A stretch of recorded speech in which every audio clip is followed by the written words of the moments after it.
ত্রিপুরার সাংবাদিকতা এবং সংবাদ মাধ্যমের জগতে প্রণব সরকার একটি অত্যন্ত পরিচিত এবং শ্রদ্ধেয় নাম। আজ তিনি হেডলাইন্স ত্রিপুরার মতো একটা বড় টিভি চ্যানেল এবং সংবাদ মাধ্যমের প্রতিষ্ঠাতা। তবে তার এই পথ চলাটা কিন্তু মোটেও সহজ ছিল না।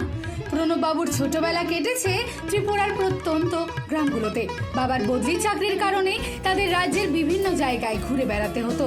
তবে বর্তমানে বেলোনিয়ার আশেপাশের গ্রামগুলোর কথাই তার সবচেয়ে বেশি মনে পড়ে।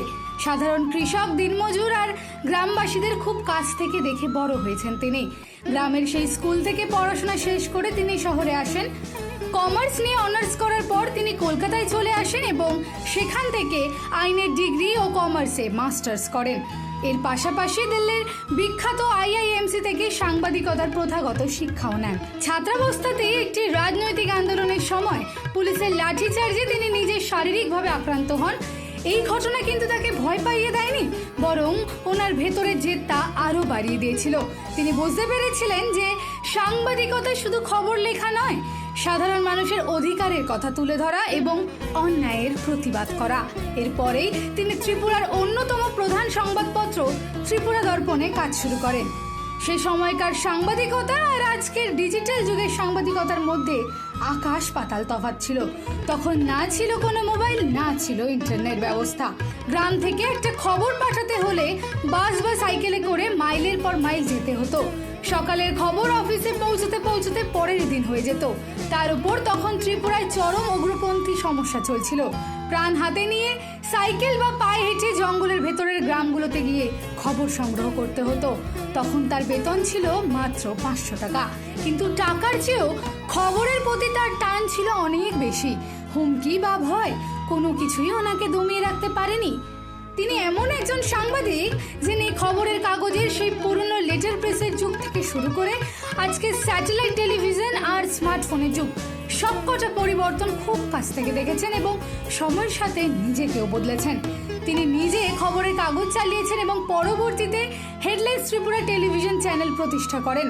আর আজ আগরতলা ছাড়িয়ে কলকাতায়ও ওনার অফিস রয়েছে এবং প্রায় 100 জনেরও বেশি কর্মী সেখানে কাজ করছেন।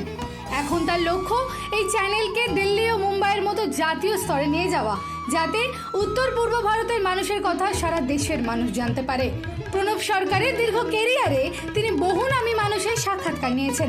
ভারতের প্রাক্তন ক্রিকেট অধিনায়ক সৌরভ গাঙ্গুলি থেকে শুরু করে কেন্দ্রীয় স্বরাষ্ট্রমন্ত্রী অমিত শাহ, প্রতিরক্ষা মন্ত্রী রাজনাথ সিং এবং ত্রিপুরার 3 মুখ্যমন্ত্রী মানিক সরকার, বিপ্লব কুমার দেব ও ডক্টর মানিক শাহর ইন্টারভিউ তিনি করেছেন। অলিম্পিয়ান দীপা কর্মকার যখন বিখ্যাত হননি, তখন তার ক্যারিয়ারের শুরুর দিকে ইন্টারভিউটিও প্রণববাবুই করেছিলেন।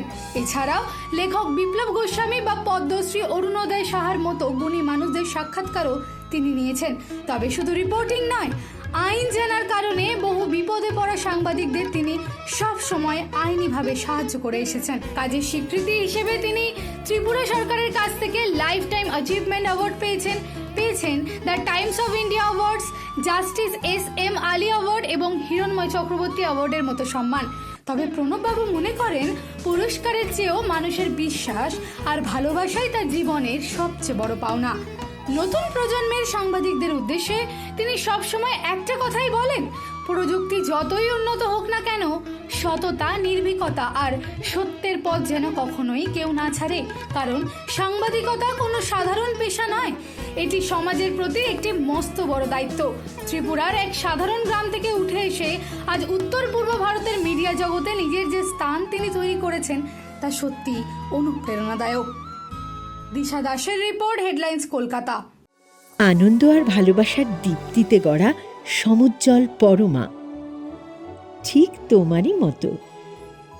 শ্যাম সুন্দর কোম্পানি জুয়েলার্স, আগরতলা, উদয়পুর, ধর্মনগর, কলকাতা।